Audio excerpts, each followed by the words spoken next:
as early as November 2019. But the communication from the Japanese embassy was only relayed to me, at least reiterated to my office yesterday at around 2 o'clock in the afternoon. Around 2 o'clock in the afternoon. There was a visit here by 2 officials from the Japanese embassy who relayed the request of the Japanese government to have these 4 people repatriated and deported from the Philippines. So, but prior to that, we already had a notion of what the problem was all about. And this is the interest of the Japanese media also in these cases, because it involves persons who were running a criminal enterprise in Japanese territory, in Japan itself, and that these people were suspected of being the masterminds of the activity going on in Japan, the illegal activities going on in Japan. So, after looking at the names given to us, we looked at their records, the Philippine government records of these people, because there is a rule that we cannot deport anybody with a pending criminal case in the Philippines. So all of these cases have to be cleared prior to any deportation, because there might be rights involved, rights of Filipinos involved or other people involved that are pending before the courts of law in the Philippines. And these are about criminal cases being filed. And upon research, we found out that 3 of them still have pending cases. In the cities of Taguig, Pasay, in the province of Maguindanao, in the city of Bacolod. And one had a case in the city of Makati, which was dismissed, and another had a case in the city of Quezon City, which was already dismissed also. Most of the cases, if not all, involved violence against women and children, VAUSI, we call it the VAUSI law. But we are of the impression that these cases were invented or are not real cases. There were contrived cases filed against them just to keep them in the Philippines. And that they just use this law because it is a very, very well-debated law and a very, very popular law among activists. That's why they use the law to file against the Japanese subjects. And one of them was dismissed already in Makati City. Another was dismissed or undergoing a hearing for dismissal on Thursday. And some of them are still being validated as we speak by the staff of the Department of Justice, so that they will validate the records in the different courts where the supposed cases are pending. But the end goal here is to deport them to Japan as soon as possible upon the request of the Japanese government. So you may ask your questions now. Please, there'll be a microphone. Send your microphone natin. We have microphones here. For those who may wish to ask questions, please identify yourself, from what news outfit you are from, and go on to ask your question. Thank you. Okay. Hi, sir. Good morning. Anjo.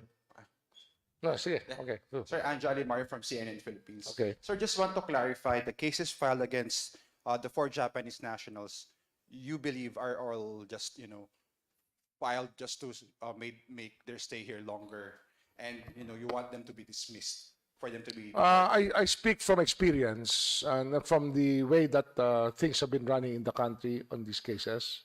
There are lawyers who specialize in these cases, and many of them will lose their license if they continue doing this. We will file cases even against the lawyers if they will insist on filing cases which are contrived. But that is the way that that it works, and we just were able to prove that when we deported two Chinese nationals 2 weeks ago, we deported two nationals from the People's Republic of China who also had contrived cases which were dismissed after we investigated these cases. So this is part of the corruption ring that operates within the Bureau of Immigration.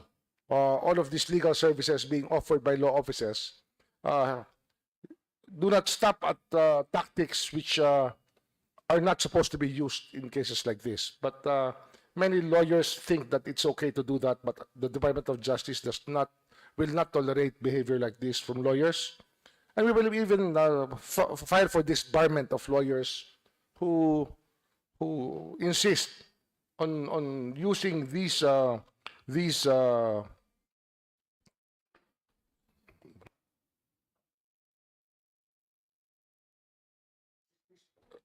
tactics that will delay the proceedings.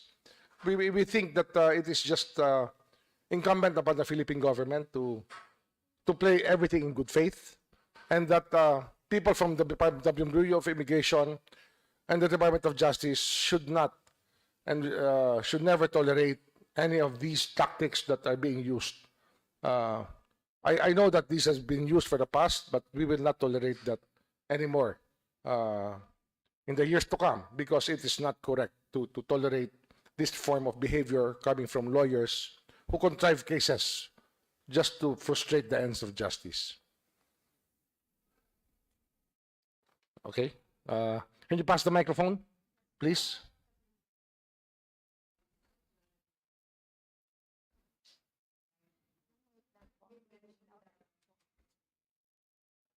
Switch under.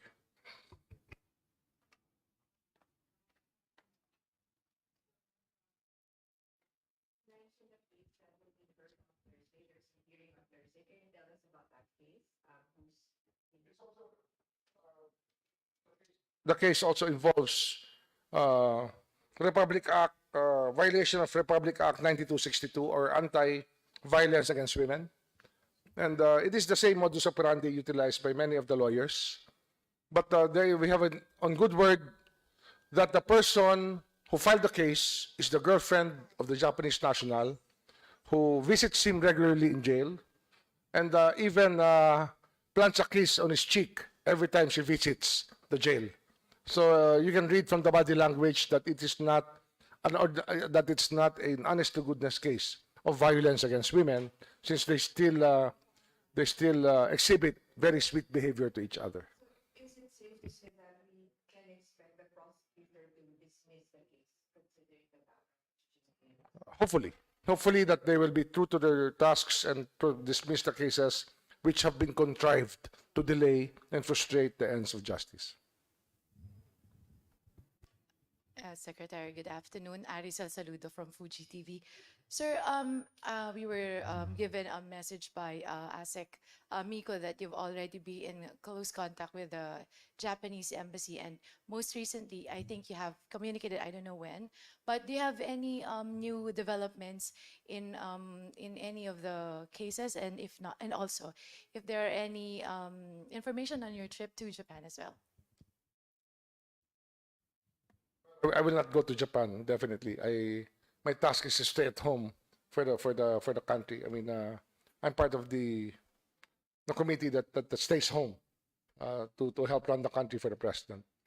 Anyway, what the developments that we can that are significant on this matter? Well, one significant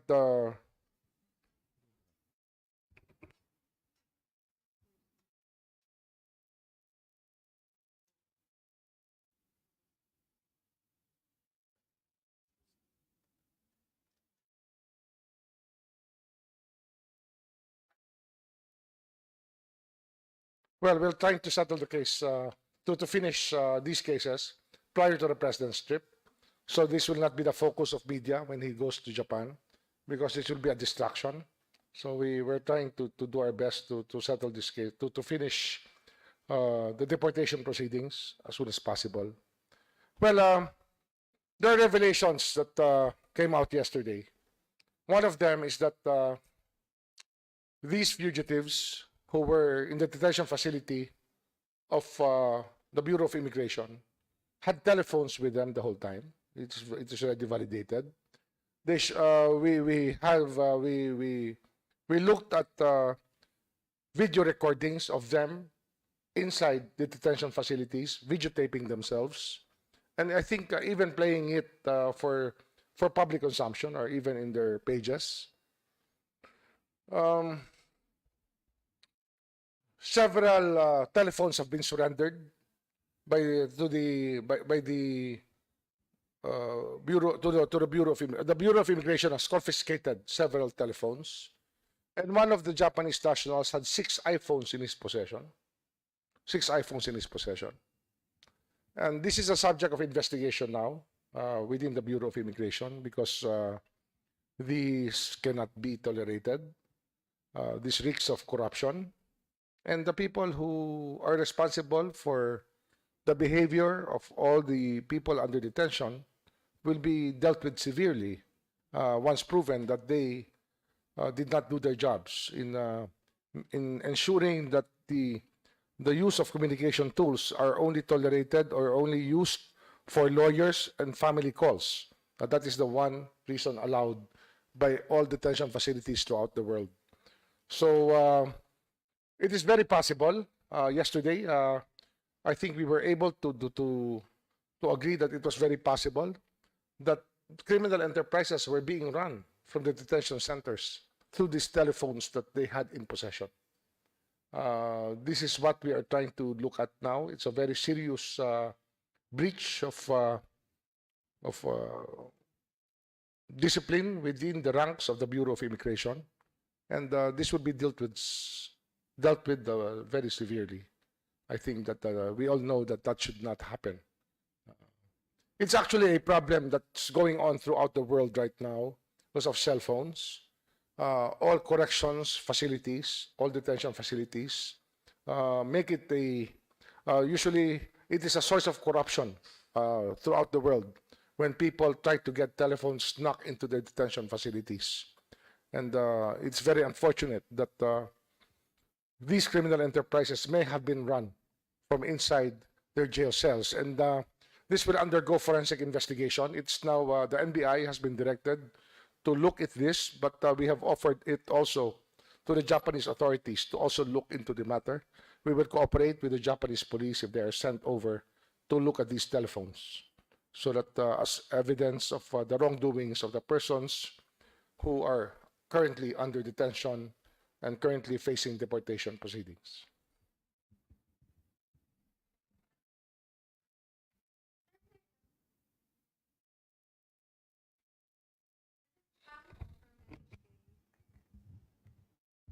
Hi, sir. Good morning.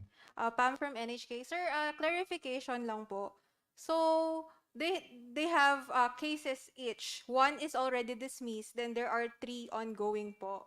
So, ano po yung cases na yon dun sa tatlo? Like, lahat po ba yon ay violence against women and children? Well, one of the dismissed cases was estafa, Okay. but most of the cases are violence against women and children, a violation of Republic Act 9262. So, the other 3, sir, is all violation against women and children. Tama po ba? Yes, these are the cases that are being used by their lawyers to prevent them from leaving the country. Okay. Sir, clarification po ulit. So, only the court has the power to dismiss these cases. Hindi po siya pwedeng If they are still under investigation, there are 2 stages in the cases that we're talking about. Some of them might be pending before the prosecutors, and some of them may be pending before the courts. When it's pending before the courts, it is the courts only that can dismiss them. But if it's pending before the prosecutors can dismiss these cases. Okay. Sir, last question. How will DOJ verify po kung real case or not yung mga cases na naka-file against these people? Well, you look at human experience and logic when these cases are looked upon and examined by the lawyers. As I said earlier, one of the violence against women cases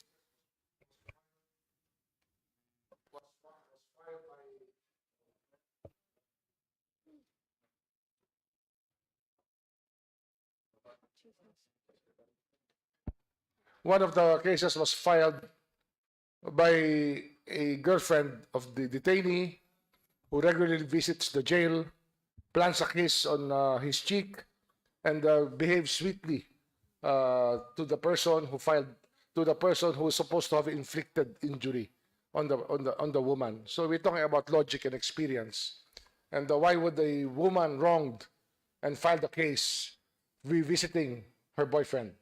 I mean, these are juicy details that we know prove that human experience is the best way to, the way that logic and experience is the best way to determine whether these cases are real cases or contrived cases. Yes, please. I'm Epo Chiyama from Mainichi. You mentioned about the Japanese national who had their 6 iPhones. Is this Japanese national one of the 4 Japanese nationals that are requested to be deported? Yes, ma'am. He's the one that also sought to be deported, the one with 6 iPhones And in his possession inside the detention facility. And also one more question.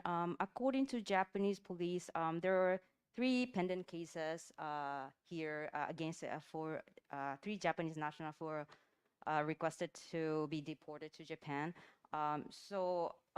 What are the cases, the status of those cases at this moment? As I said earlier, these cases involve Republic Act 9262, or violation of the Violence Against Women and Children Act, that punishes the behavior of persons who inflict injury, whether psychological or physical, to women and children for various reasons. And most of the cases are really based on this, except for one case for swindling or estafa, which was dismissed already. And there's another pending case for writ of habeas corpus, but we are not taking this very seriously because this was filed by the petitioner in a case like this would be the person under detention.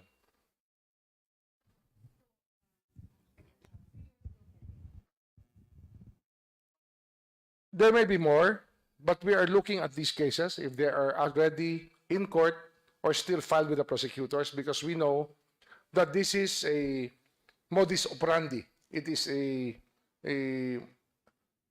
ruse done. It is a tactic of lawyers to stave off deportation. But as I said earlier, these tactics will not be dealt with lightly by the DOJ.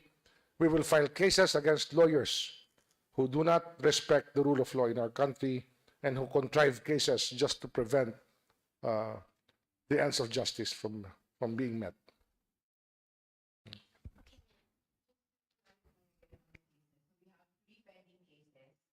One is set for hearing on Thursday, and then the 2 are at the prosecutor level. So is that correct?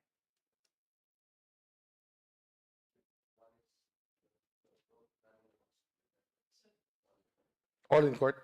Well, they're all in court. Yeah, so but we'll determine whether hearings have been conducted, when the last hearing was conducted, whether people are seriously following it up, the behavior of the prosecution and the defense in these cases, because that's how we find out if cases are just contrived, because usually these cases sleep a long sleep just to be on the record that there is a case pending, so they will not be deported.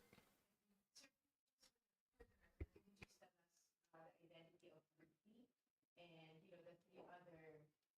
the 3 other accomplices that are being requested for deportation. Well, I'm really sorry about not knowing who Luffy is, because that is the point of interest I know of most of you who are here. But I only work on the information given to me by the Japanese embassy. I didn't ask them the question on who Luffy was, but I'm sure he's one of the 4 being sought for deportation and repatriation to Japan. Sir, Okay, thank you, sir. Greeting once again. This is from Nippon TV. Apologies, some questions might be duplicated, but I just want to clarify. You talked about filming inside and also confiscating 6 iPhone. Do you know when that happens? And I just want to make sure if you know that some of the Japanese media have reported that this morning the BNP and the personnel from BI have went inside to investigate in the facilities. Do you know about this? Well, the Bureau of Immigration has the plenary power to look into the behavior of each and every detainee. So they may check personal effects at any time. The police will seek the cooperation of the Bureau of Immigration if it wants to find out anything within the premises. And so does the NBI, the National Bureau of Investigation, will also coordinate with the Bureau of Immigration in these cases. If there was any search conducted today, I'm not sure. I have not been informed. But I was already given a briefer yesterday about several phones being taken. That was only one case where a person had 6 phones, but the others also had communication equipment taken from them. All of them had communication equipment confiscated. And one more question, sir. Regarding the President Marcos state visit to Japan, it is expected approximately around 8th of February. So is there a possibility that the deportation process will be expedited? Like, will you rush on the case or will you wait on the judge? We will deport who we can deport legally. It's just that really, when the request came yesterday, we were working on limited time. But my commitment to everybody is that we will deport who we can deport immediately. Let's say on Thursday, if the case is dismissed, we can already deport that person whose case was dismissed. And today, if one of the requirements is met, we can deport one person already by today or tomorrow. So we expect all of these cases to be solved within the next few weeks, but we will see how many we can deport before the state visit, if it will need this matter to be cleared so that the attention will not anymore be on these cases. Joanna Valian from GG Press. Sir, you said earlier that the details of how you were able to identify that these cases are contrived, that one of the detainees said are strictly behaving inside the detention center. How are you able to identify the other cases that were supposedly contrived? No, what we're saying here is that the cases being contrived is a common practice already among lawyers to prevent the deportation of people subject to deportation. I'm not saying that these cases are contrived, the other cases are contrived, but we judge from experience and logic if the behavior of the people involved does not follow what is in the cases that are filed. So the other cases, I do not know if they're contrived, but we are investigating them and we're looking at the facts of the cases. Just a time frame, sir, on the deportation. Hopefully we can deport 2 by the end of this week. But the other 2, well, we will see how fast we can act on these matters because we will look at the cases pending before the different bodies in the other parts of the country. Sir, follow up, sorry po. You mentioned a while ago that, for example, one person case is dismissed today, and then you can actually deport them the following day. Is that possible to Japan, or will it be separately deported, or are they going to be deported per group? Well, we will deport on availability basis. Once that because all of them have had their deportation proceedings made already. They're all subject for deportation, save for the cases that are pending. So one of them may be deported by tomorrow if we get the necessary documentation. The other may be deported by Friday if the case is dismissed by Thursday. And the rest, we will look at how the cases pan out. We will have to look at how the adjudicative bodies will decide on the motions filed before them for the dismissal of the cases. So, sir, technically, all of their deportation documents have already been finished. And, Yes. And it's only that pending cases that are being Cleared. cleared. We're trying to clear them. All right. Yes. Thank you, sir. Okay. So thank you very much. I think that Sir, wait, meron pa isa. last question. Okay. Okay. Last Sir, question. kasi clarify lang namin, di ba sir magkaka-impact kapag nag-pull out ng cases yung mga victims to these people? Are there any attempts from the DOJ to actually talk to the victims, to them to just pull out their cases or something like that? No. We're asking the prosecutors to look closely into these cases so that we can make an honest assessment of what really is the matter with these cases. If they're real true to life cases or they're just contrived cases. I think we can easily judge from the facts and from the behaviors and from the past record of the cases themselves. Okay. Thank you very much. I don't have a name. I do not want to. I do not have a name actually, but we know that there's somebody who has almost cleared the bar and is ready to be deported, subject to the availability of one more document that we are seeking. We'll rather not speak about it yet. It's something that we will announce once we are able to deport that person. Okay. Thank you very much.